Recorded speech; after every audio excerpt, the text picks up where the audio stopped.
हमारा जो अगला टॉपिक होने वाला है इस चैप्टर में वो है टैक्सोनॉमी एंड सिस्टेमैटिक्स। टैक्सोनॉमी को सबसे पहले हम लोग यहाँ पर डिफाइन कर लेते हैं।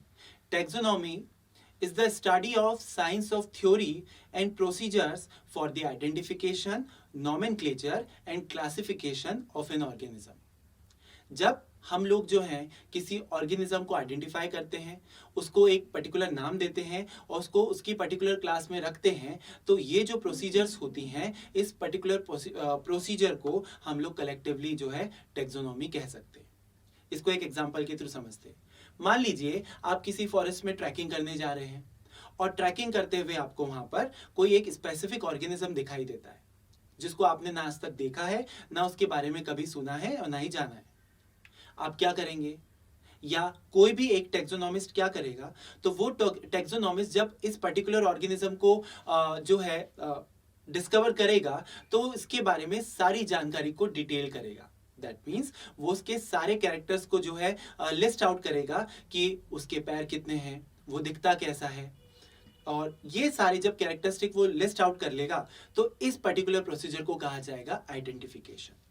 एक बार जब आइडेंटिफिकेशन हो जाता है तो फिर इस पर्टिकुलर आइडेंटिफिकेशन की हेल्प से हम लोग या आइडेंटिफाइंग कैरेक्टर की हेल्प से हम लोग उस ऑर्गेनिज्म को एक पर्टिकुलर क्लास में जो है रखने की कोशिश करते हैं। बट बिफोर दैट हम उसको एक नाम देते हैं, एक ऐसा नाम जो ऑल ओवर द वर्ल्ड उसको जो है एक कॉमन पहचान दे, क्योंकि हर ऑर्गेनिज्म जो है दुनिया के अलग अलग कोने में अलग अलग नामों से जाना जा सकता है। जरूरी नहीं है कि अगर हम किसी चीज को जो है एक पर्टिकुलर नाम से जानते हो तो कि दुनिया के किसी दूसरे कोने में उसी चीज को उसी नाम से जाना जाए। तो हमें एक उस ऑर्गेनिज्म को एक ऐसा नाम देना पड़ेगा ताकि उसको ऑल ओवर द वर्ल्ड जो है एक साइंटिफिक नेम के थ्रू पहचान मिले। और जब हम लोग उसको एक पर्टिकुलर नाम देते हैं तो वो प्रोसीजर कहलाती है यहाँ पर नॉमेनक्लेचर। इसके बाद हम लोग रखते हैं उस पर्टिकुलर ऑर्गेनिज्म को उससे ही मिलती जुलती किसी टैक्सा में या टैक्सॉन में। जब हम किसी ऑर्गेनिज्म को उससे ही मिलती जुलती किसी क्लास या उसकी टैक्सा में रख देते हैं तो ये जो पर्टिकुलर मेथड होती है इसको कहा जाता है क्लासिफिकेशन। क्या करा हम लोगों ने क्लासिफिकेशन में? हम लोगों ने सबसे पहले जो ऑर्गेनिज्म था उसको उसके कैरेक्टरिस्टिक को लिस्ट आउट किया। जब उसके कैरेक्टरिस्टिक हम लोगों ने डिफाइन कर लिए तो उन कैरेक्टरिस्टिक की हेल्प से हम लोगों ने उसको एक पर्टिकुलर नाम दिया, दैट मीन्स नॉमेनक्लेचर। और उसके बाद उसको एक जो है डेफिनेट क्लास में एक पर्टिकुलर टैक्सा के अंदर उसको उसके ग्रुप में प्लेस किया। So all these three procedures including identification, nomenclature and classification is known as taxonomy। हमारा जो इसमें दूसरा टॉपिक होगा वो होगा सिस्टेमैटिक्स। What is Systematix? अगर मान लीजिए जैसे कि हम लोगों ने अभी पिछले हमारे जो है टॉपिक को डिस्कस किया है उसमें हमने बोला कि जो ऑर्गेनिज्म मिला है तो हमको उसकी इवोल्यूशनरी हिस्ट्री को भी देखना पड़ेगा। जो सिस्टेमैटिस्ट होते हैं या जो टैक्सोनॉमिस्ट होते हैं वो हर एक ऑर्गेनिज्म की इवोल्यूशनरी हिस्ट्री को जो है सर्च करते हैं, उसको पहचानने की कोशिश करते हैं ताकि उसको उसके पर्टिकुलर ग्रुप में रख सके और ये देख सके कि उसका इवोल्यूशन कैसे हुआ है। सो जब हम लोग किसी पर्टिकुलर ऑर्गेनिज्म को उसके ग्रुप के अकॉर्डिंग उसकी इवोल्यूशनरी हिस्ट्री को स्टडी करते हैं तो ये जो साइंस होता है इसको कहा जाता है सिस्टेमैटिक्स। इसको हम लोग एक छोटे से एग्जांपल के थ्रू समझेंगे। Hello all 11th graders, welcome to Credence Digital Learning. मैं हूं आपका दोस्त और टीचर अंकित शर्मा।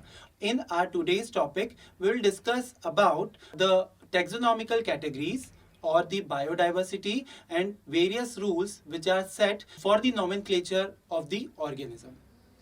सबसे पहले अगर हम लोग बात करें बायोडाइवर्सिटी की तो biodiversity is the variety of organisms which is present on the earth. अगर हम लोग देखें हमारी अर्थ पर almost 1.7 to 1.8 million types of organisms जो पाए जाते हैं।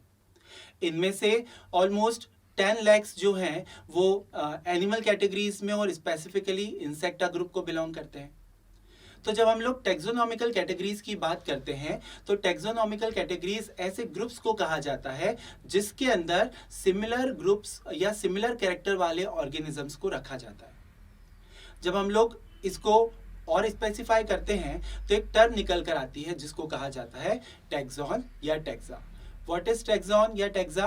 It is the group of organisms which have common characteristics। जब अलग अलग ऑर्गेनिजम्स जिनके कॉमन कैरेक्टरिस्टिक्स निकल कर आ जाएं, तो हम उन सभी ऑर्गेनिजम्स को एक कॉमन ग्रुप में रख देते हैं, और ये पर्टिकुलर कॉमन ग्रुप जो है इसी को हम लोग टैक्सा या टैक्सोन बोलते हैं। अब हम लोग आगे बढ़ते हैं और हमारा जो है अगला टॉपिक लेते हैं, जो कि है नॉमेनक्लेचर। जो ऑर्गेनिजम्स होते हैं, जरूरी तो नहीं है कि वो एक ही जगह पर पाए जाएं। एक ऑर्गेनिज्म सेम टाइम पर अलग अलग जगह पर भी पाया जा सकता है, और अलग अलग जगह से मेरा मतलब है यहाँ पर अर्थ पर जो है अलग अलग कंट्रीज के अंदर अलग अलग एरिया में। और जैसा कि हम जानते हैं, अलग अलग कंट्रीज में अलग अलग एरिया में जो है लैंग्वेजेस अलग होती हैं, तो उस पर्टिकुलर ऑर्गेनिज्म को पहचानने के लिए उसका नाम भी जो है अलग अलग हो सकता है।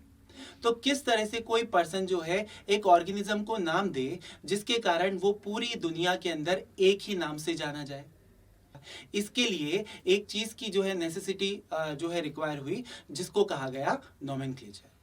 Nomenclature is the science that deals with the naming of an organism so that it can be recognized by a common name in all over the world. जो nomenclature के rules हैं वो कुछ इस तरह से हैं। nomenclature का सबसे पहला जो रूल होता है वो ये होता है कि all the scientific names should be in Latin language. कोई भी नाम रखा जाएगा तो उसे जो है लैटिन लैंग्वेज जो है उससे लिया जाएगा, उसके वर्ड्स को जो है यूज किया जाएगा। जो दूसरा रूल है वो होता है कि the name should be written in italics. जो भी नेम है उसको जो है इटैलिक्स लेटर में जो है लिखा जाएगा, और इटैलिक्स लेटर जो है अगर वो नहीं लिख पाए हम लोग, तो हम लोग नाम के नीचे जो है अंडरलाइन कर देते हैं। जो तीसरा रूल है, a name should consist of 2 parts. किसी भी ऑर्गेनिज्म का जो नेम है वो 2 पार्ट से मिलकर बना होना चाहिए। पहला जो कि होगा उसका जीनस का नेम, और दूसरा जो कि होगा उसका स्पीशीज का नेम। जब भी हम किसी ऑर्गेनिज्म का नाम लिखेंगे तो वो 2 भाग से मिलकर बना होगा। The first word of the name is derived from the genus of the organism, and the second word of the name is derived from the species of the organism. For example, mango. Mango का जो scientific name होता है वो होता है Mangifera indica. Here the Mangifera depicts the genus of the organism and the indica depicts the species of the organism. Similarly अगर हम लोग देखें ह्यूमन बींग्स, तो ह्यूमन बींग्स का नाम होता है होमो सेपियंस। तो यहाँ पर होमो जो है वो हो जाएगा ह्यूमन बींग का जीनस, और जो सेपियंस है वो हो जाएगा उसकी स्पीशीज। इसी तरह से हम लोग जो है अलग अलग ऑर्गेनिजम्स के नाम जो है वो रख सकते हैं। आपकी टेक्स्ट बुक के अंदर कुछ ये स्पेसिफिक नेम्स हैं जो कि हम लोग यहाँ पर देख सकते हैं।